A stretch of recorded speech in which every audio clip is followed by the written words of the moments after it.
নমস্কার, আমি Sitaram. Welcome you all to school of share bazaar YouTube channel.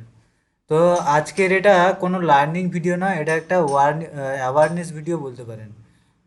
কারণ হচ্ছে বাজারের লার্নিংয়ের পাশাপাশি অ্যাওয়ারনেসও খুব দরকার। কারণ হচ্ছে জ্যাক মা, আপনারা হয়তো অনেকেই চিনবেন। জ্যাক মা আমেরিকার, সরি, চায়নার হচ্ছে রিচেস্ট পারসন। আলিবাবা বলে যে কোম্পানিটা আছে, তো তার হচ্ছে প্রতিষ্ঠাতা। তার একটা কোড ছিল, instead of learning from other peoples success, learn from their mistake. অন্যজনের সফলতা থেকে শেখার পরিবর্তে তার ফেলিওর থেকে শিখলে, তার ভুলগুলো থেকে শিখলে তুমি তাড়াতাড়ি শিখতে পারবে। কারণ সফলতা শুধু ঠিক চিহ্ন, ঠিক চিহ্ন, ঠিক চিহ্ন দিয়ে চলে যায়।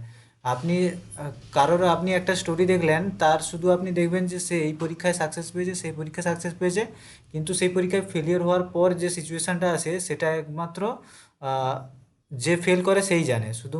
এবং সেটা সেই ফেলিয়ার যে সিচুয়েশানটা সবার লাইফেই আসে। তো কেন এই কথাগুলো আমি বলছি যে অন্যজনের ভুল থেকে শেখা উচিত। গতকাল হচ্ছে আমাকে টেলিগ্রাম গ্রুপে একজন এই স্ক্রিনশটটা দিয়ে বলেছেন যে এখন এটা কি করা যেতে পারে, কতক্ষণ ধরে রাখবো, কি ব্যাপার। এই স্ক্রিনশটটার ব্যাপারে আমি একটু, যারা বুঝতে পারছেন না তাদেরকে আমি বুঝিয়ে দিই। এই দেখুন, টুডেস পিএনএল, টুডেস পিএনএল মানে আজকের প্রফিট অ্যান্ড লস। আজকের প্রফিট অ্যান্ড লস কত? 3,695 টাকা। মানে অলমোস্ট 3,700 টাকা ওনার লস হয়েছে। এবার উনি আমাকে বলতে চাইছেন, এটা কি ধরে রাখবো না ছেড়ে দেবো, কি করবো বুঝতে পারছি না। কারণ উনি যদি প্রপার নলেজেবল পারসন হতেন, তাহলে নিশ্চয়ই আমাকে এই কথাটা জিজ্ঞাসা করতেন না। উনি রিসার্চ করেই নেমেছেন, কিন্তু উনি যেটা কিনেছেন সেটা হচ্ছে, আমরা কি করি, আমি সাধারণত স্টকের উপরেই ফোকাস করি, কিন্তু উনি এটা কি কিনেছেন আপনার একবার দেখে নিন। Nifty 22,150 P. এটা হচ্ছে অপশান, মানে ইন্ডাইসেসের অপশান। স্টকেরও অপশান হয়, এবার ইন্ডাইসেসের অপশান হয়। সেটা মানে এটা এটা অত্যন্ত অ্যাডভান্স জিনিস, যেটা করার জন্য আপনাকে ওয়েল নলেজ রাখতে হবে। এবং ওয়েল নলেজ বলাটা ভুল, আপনাকে যথেষ্ট ভালো নলেজ রাখতে হবে। এবং যেটা শিখতে আমার 6টা মাস লেগেছিল আমার বুঝে উঠতে যে এইগুলো কাজ করে কিভাবে।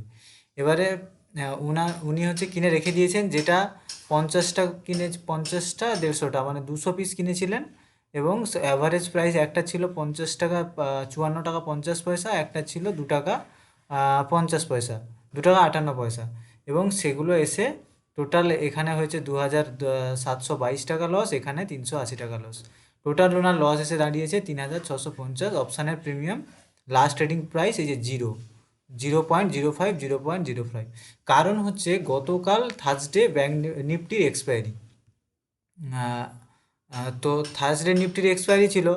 এবারে এটা হচ্ছে নিফটির এক্সপায়ারি সবসময় ওয়েডনেসডে হয়, থার্সডে হয় না। থার্সডে ব্যাঙ্ক নিফটির এক্সপায়ারি হয়, কিন্তু যখন মান্থলি এক্সপায়ারি হয় সেটা হচ্ছে নিফটি ব্যাঙ্ক নিফটি একসঙ্গেই হয়। তো এই জিনিসগুলো, এইগুলো ছোট ছোট জিনিস, কিন্তু এগুলো খুবই ভাইটাল বিষয়।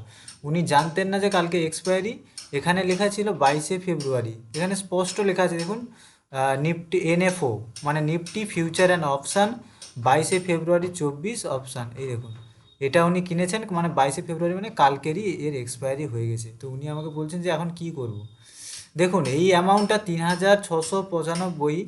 অ্যামাউন্টটা হয়তো কারোর কাছে খুব একটা, ওনার কাছে হয়তো খুব একটা বড় অ্যামাউন্ট নাও হতে পারে। কারণ সবার ফাইন্যান্সিয়াল ক্যাপাসিটি সমান হয় না। কারোর কাছে 3,000 টাকায় পুরো সংসার চলে যায়, চলে টাকা বেশি হয়ে যায়, এবং কারোর 3,000 টাকা একদিনে হাত খরচা হয়।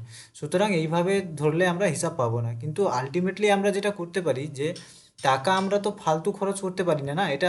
এটাকে আমি জুয়া খেলা বলি, আর কিছুই নয়। যখন উইথাউট নলেজ আপনি কোনো কিছু করছেন, সেটা আমি জুয়া খেলাই বলি, আর কিছু নয়। উইথাউট নলেজ আপনি একজনের কথা শুনে একটা স্টক কিনে নিয়েছেন, ঠিক আছে, আমি সেটা মেনে নিলাম। কিন্তু উইথাউট নলেজ আপনি নিফটির অপশান, আমি যতদূর আমি বাংলা চ্যানেলগুলো ফলো করেছি, বাংলাতে তো খুব একটা বেশি ভালো চ্যানেল নেই আমি যেটা খেয়াল করলাম। তো খেয়াল করেছি কেউই ফিউচার অ্যান্ড অপশান বেশি করে প্রমোট করেন না। মোটামুটি সবাই একটু স্টকের দিকেই ফোকাস করেন।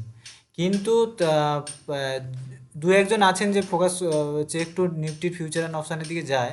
কিন্তু আপনাকে তো একটু বুঝতে হবে, আপনার তো বোঝার ক্যাপাসিটি থাকা উচিত যে এই জিনিসগুলো যে আমি যে যে এই জিনিসগুলো তিনি বোঝাচ্ছেন, তিনি কতটা কীরকম কী করছেন না করছেন একটু দেখে নেওয়া উচিত নয়? একটু দেখে শুনে আপনি করে নিলেন, টাকাটা নষ্ট করে নিলেন। এবার কি বলুন তো, এই জিনিসটা তো ওনার এখন নলেজ কম রয়েছে, নলেজটা ওনার ক্ল্যারিটি যখন পরপর আরও বাড়বে না, এই লসটা বাড়তেই থাকবে। কারণ এটা অলরেডি আমি তো এই লসগুলো ফেস করে এসেছি না। সুতরাং আমি চাই না যে এই লসগুলো আপনারা করুন। হয়তো এবার বলবেন যে তাহলে ইউটিউব চ্যানেল কেন বানাচ্ছেন, ইউটিউব ভিডিও?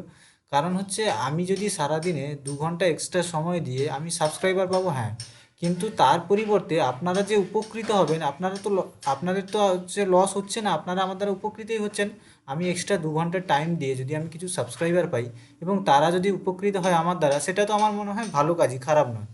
সুতরাং দেখে শুনে বুঝে করবেন, উইথাউট নলেজ এই জিনিসগুলো করবেন না। এই অ্যাওয়ারনেস ভিডিওটা বানানোর এই একটাই কারণ যে 3,000 সাড়ে 3,700 টাকায় কারোর সারা মাস চলে যায়, কারোর একদিনে হাত খরচা হয়। সুতরাং আর যারা একদিনের হাত খরচাও, আমি বলবো যে একটু দেখে শুনেই করা উচিত, কারণ টাকা তো ফালতু জলে দিয়ে কোনো লাভ নেই। সুতরাং একটু জেনে বুঝেই করা উচিত। ধন্যবাদ, দেখা হচ্ছে পরের এডুকেশনাল ভিডিওতে।